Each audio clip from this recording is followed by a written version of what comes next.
Yay, we are on. I had so much fun in the last life. I thought I'd do it again. And just because I had my own personal experience with a very busy, chattering mind.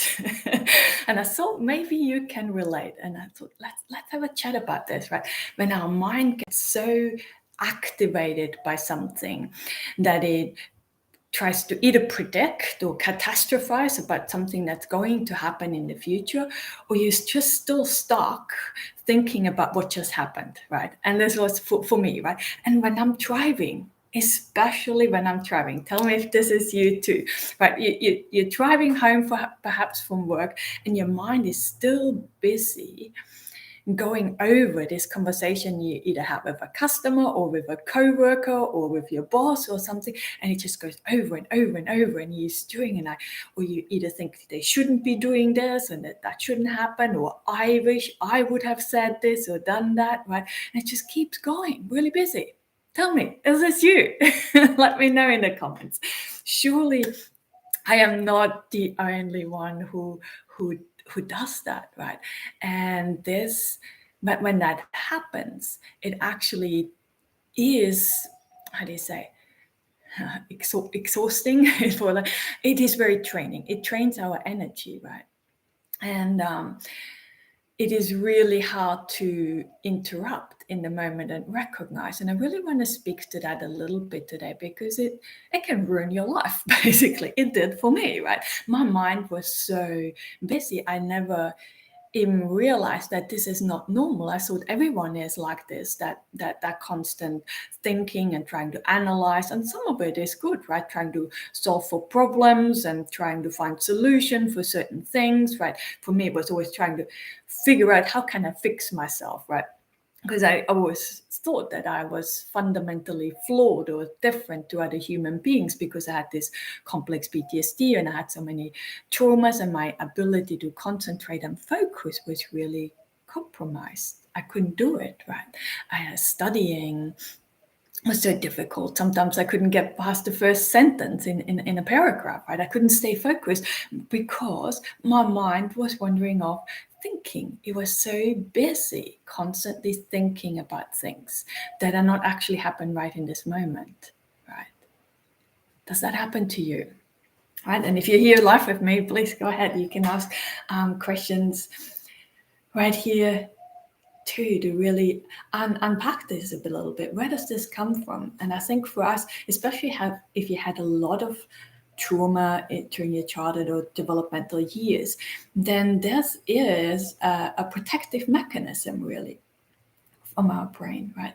It goes in these really hyperactive states, thinking things through to protect us from that next thing, right? For other people, it's catastrophizing or unsolicited, or it shouldn't be happening. But for us, real events did happen. We went through real different, all sorts of different dangerous, life-threatening kind of situations. So it has a different reality to it. So when our mind drags us there, it has a different grip, a different realism to it. It's hard to put in words, right?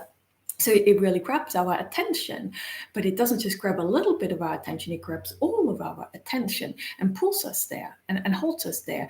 And it, either, like I said, analyzing what has happened in the past in the hope that if I fully understand what happened and if I can do it different next time, then I'll be safe. Or if I can find out what I did wrong, then I can help myself in next time, right? And our mind just loves that in a way, but it doesn't mean harm, even so it does harm us, right?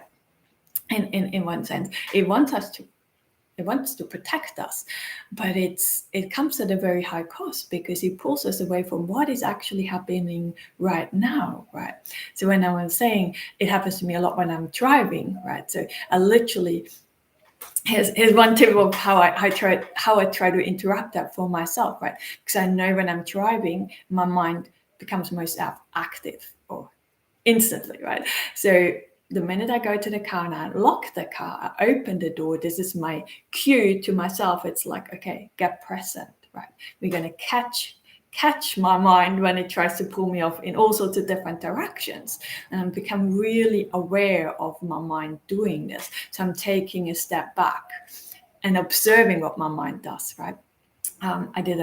Throughout my healing journey, I used a lot of the acceptance commitment therapy, ACT.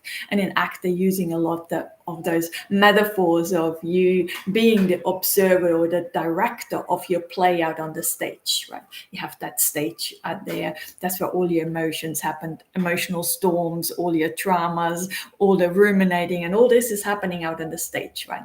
And generally, when we are really triggered, when we are hypervigilant, when we're dysregulated, we are actually out on the stage being a character, playing that, feeling all the emotions fully. But what we want to try to learn is to remove ourselves a little bit, to become the observer and noticing that this is happening. So that's what I'm trying to do. So before I go in the car, I know that this is a space for me where this is happening very easily or frequently, that I want to catch my mind doing that, right? So when I become that director of the movie, I'm removing myself, and I was, here's my mind again trying to tell me what I'm, or preparing myself what to do, right?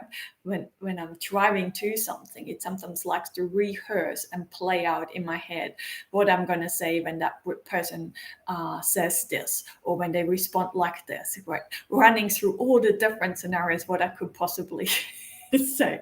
Does your mind do that? It's an interesting. But it keeps us really busy. But what happened, like sometimes when I'm driving, right, I have a really beautiful scenery.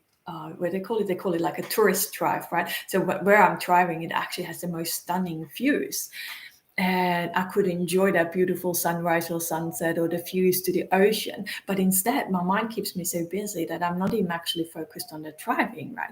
So that's not even really safe, me driving like this, but we do this, and most humans do this, right? It's but it takes me away from that experience. I have to remind myself, here's my mind dragging me away, but here's also that beautiful view to the ocean. So at least I have both things happening simultaneously, so it doesn't fully consume me. And the more I am able to shift my focus to the scenery and reminding myself that this is where I want to bring my awareness, my attention to in this moment, right?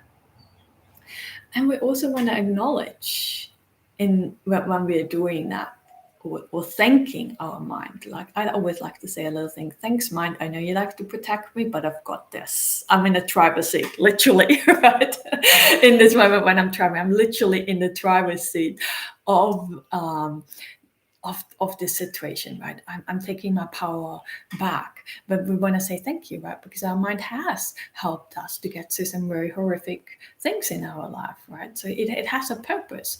But I'm working on teaching my mind that it doesn't need to be that busy, right? There's studies out there that say, I think it's like we have about 60,000 thoughts, or maybe even 70,000 thoughts in a day.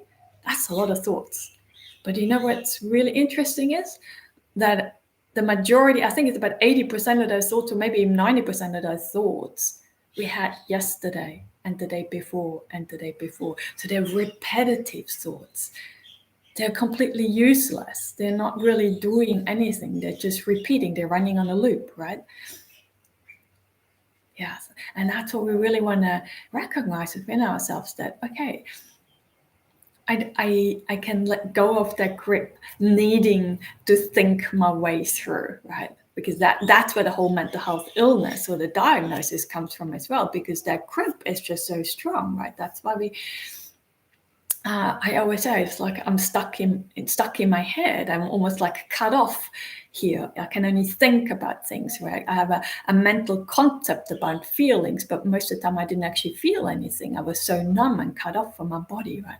And I was perhaps an extreme version of mental activity and thinking, but perhaps you're the same. Perhaps this really speaks to you, and I just wanted to let you guys know that this was me. But now I catch myself driving is still one where my mind gets me, right? But for the majority of the day, even when I'm doing dishes or some mundane kind of more what you would call boring kind of task, I can get myself to just be fully present and not really engage in any of those kind of thinking patterns or those thoughts or my mind taking me on a journey. And it is so peaceful, and it's so I no longer feel so trained all the time, right? I was constantly so tired and so exhausted by life that it just was so tiring. Right? And it was part of that was because my mind was using up all the energy and all my attention, all my focus, all my awareness, right? It took it away from everything that is actually happening in this very moment, the beautiful things that I could see, right? It takes me away from that. So I just wanted to quickly come on and share that with you guys. So I hope you find that useful. But as always, if you have some topics for me to discuss, if you let me know down in the comment section, and I'm happy to talk about other things as well. So thank you, and wish you all the best.